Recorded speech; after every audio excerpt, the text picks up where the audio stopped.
Good morning students, welcome to class 8th। I am your SST teacher.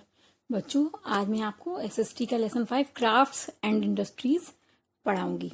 Craft and industries का मतलब होता है craft और उद्योग। ब्रिटिश शासन की स्थापना से पहले भारत क्राफ्ट और उद्योग की उन्नति का केंद्र था। शहरों में कारखाने थे जहां अनेकों शिल्पकार साथ साथ काम करते थे। गांव में शिल्पकार घर से काम करते थे। शासक और धनी व्यापारी भारतीय शिल्पकारों के द्वारा बनाए गए माल के लिए मार्केट विकसित करते थे। उनके द्वारा बनाई गई वस्तुएं मार्केट पूरे संसार में था। भारत से निर्यात के महत्व से अधिक अच्छा भारत में आयात का महत्व था। यहाँ पर निश्चित केंद्र थे जहाँ पर विभिन्न क्राफ्ट शिल्पकार पीढ़ी दर पीढ़ी थे। कुछ मुख्य केंद्र जैसे Dhaka, broach, Madurai, muslin, calico कपड़ा बनाने में विशेषज्ञ थे। नंबर 2 है सूरत, मसूलीपट्टनम और विशाखापट्टनम शिप बनाने के लिए प्रसिद्ध थे। नंबर 3 है पुणे, हैदराबाद और तंजौर पीतल और तांबे की वस्तुओं के लिए प्रसिद्ध थे। धातु कार्य सोने और चांदी के आभूषण बनाना, कारपेंट्री यानी लकड़ी का काम करना, मिस्त्री वर्क, वीविंग यानी कपड़ा बुनना, सिलाई, स्टोन वर्क इत्यादि भी उन्नति के विभिन्न केंद्र थे। क्राफ्ट सबसे अधिक अपनी सहकारी संस्था द्वारा अच्छी तरह संगठित किए जाते थे। अब है इंडियन टेक्सटाइल इंडस्ट्री यानी कि भारतीय टेक्सटाइल उद्योग। ब्रिटिश काल के प्रारंभ में इंडिया कॉटन, वूल और सिल्क के कपड़ों के निर्माण में प्रमुख था।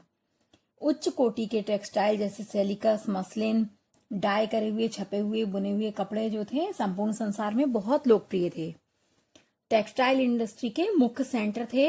नंबर 1 है मुर्शिदाबाद और ढाका पूर्व में, पटन, अहमदाबाद और सूरत पश्चिम में, लखनऊ, जयपुर और बनारस उत्तर में, मसूलीपट्टनम और मद्रास दक्षिण में।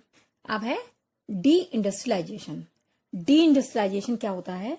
डी इंडस्ट्रियलाइजेशन का मीनिंग होता है विउद्योगीकरण। यानी विउद्योगीकरण का अर्थ है किसी देश या क्षेत्र में औद्योगिक क्रियाकलापों का क्रमशः कम होना या उनका पतन होना। यह औद्योगिकरण की उल्टी यानी अपोजिट प्रक्रिया है। विउद्योगीकरण में विशेषता भारी उद्योगों में कमी आती है।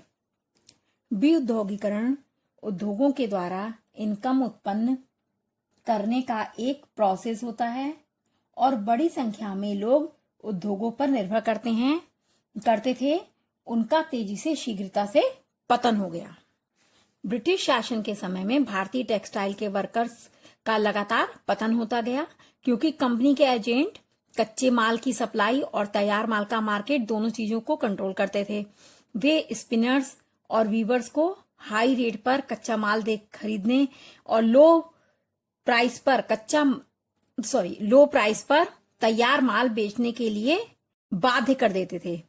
इस फोर्स करने के कारण ही उन्होंने पारंपरिक व्यवसाय को वे छोड़ देते थे, जिसके कारण विउद्योगीकरण की स्थिति उत्पन्न हुई। अब है ब्रिटिश कंट्रोल यानी कि ब्रिटिश शासन का कंट्रोल क्या था। 1720 में सरकार ने ब्रिटेन में कैलिको एक्ट पास किया, जिसमें कि ब्रिटेन में प्रिंटेड यानी छीट के कॉटन के कपड़ों का आयात पर रोक लगा दी गई। इसके परिणाम स्वरूप भारतीय कपड़ा बहुत महंगा हो गया और ब्रिटेन में इंडियन कपड़े की मांग कम हो गई और भारत के उद्योगों को इसका सामना करना पड़ा। इंग्लैंड में भी भारतीय तैयार माल पर रोक लग गई थी। यदि किसी स्त्री के पास भारतीय रुमाल पाए जाते थे तो उसे 200 रुपए फाइन देना पड़ता था। इस समय में ब्रिटेन में टेक्सटाइल इंडस्ट्री का विकास होने लगा। ब्रिटेन में व्हाइट मसलिन या प्लेन अनब्लीच्ड इंडियन कपड़े पर इंडियन डिजाइन्स को कॉपी करने लगे, मतलब उसकी नकल करने लगे वे लोग। इंडियन टेक्सटाइल से कंपटीशन के कारण ब्रिटेन में तकनीकी परिवर्तन हुए। अब है condition of textile producer in India यानी कि टेक्सटाइल उत्पादन में इंडिया में क्या क्या शर्तें थी। ब्रिटेन में कॉटन इंडस्ट्रीज का विकास ने इंडिया में टेक्सटाइल प्रोड्यूसर्स को अनेक तरीकों से प्रभावित किया। द चार्टर एक्ट ऑफ 1813 ने भारतीय व्यापार को सभी ब्रिटिश वस्तुओं के लिए खोलकर फेंक दिया। इंडियन मार्केट में ब्रिटेन में निर्मित वस्तुओं की बाढ़ आ गई थी। ब्रिटिश सरकार ने इंडिया में इंडियन इंडस्ट्रीज को विदेशी वस्तुओं पर अपने उचित कर्तव्य शो करने से नहीं बचाया। बंगाल की जीत ने इंडिया के पूरे महत्व को ब्रिटेन से बनी टेक्सटाइल के लिए एक विशाल मार्केट खोल दिया था।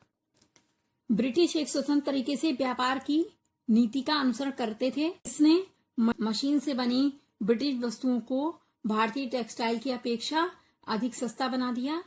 इसने भारतीय उत्पादकों को व्यापार से बाहर फेंक दिया।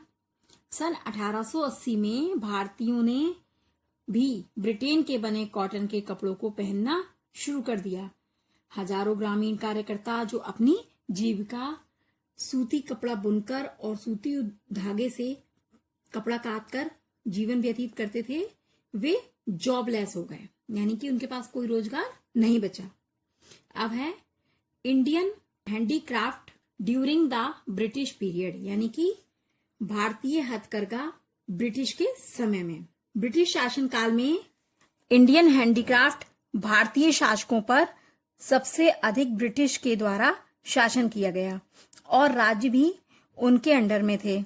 इस कारण अर्बन हैंडीक्राफ्ट इंडस्ट्रीज पीड़ित हुई, क्योंकि राजसी समर्थकों के द्वारा अब उनका पतन हो गया था।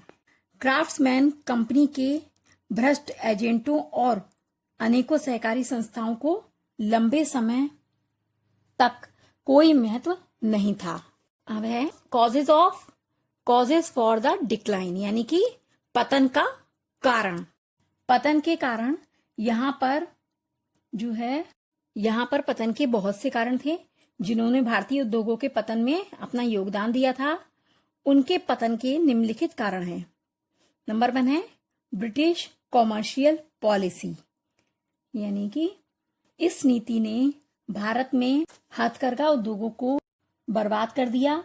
औद्योगिक क्रांति ने अंग्रेजों द्वारा बनाई गई वस्तुओं को इंडिया में नहीं भेजते थे।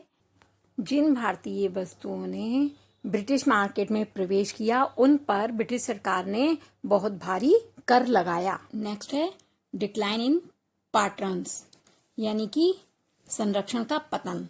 ब्रिटिश के इंडिया में पहुंचने से पहले शासक और रिच पीपल जो थे वो खुद ही उन्हीं कलाकारों से, आर्टिसंस से जो है रॉयल ड्रेस खरीदते थे और दूसरी आर्ट की वस्तुएं भी खरीदते थे। वे उनसे हाथ से बनी हुई सभी वस्तुएं, कलाकृतियां आदि जिनमें की गई थी वो सब वस्तुएं खरीद लेते थे।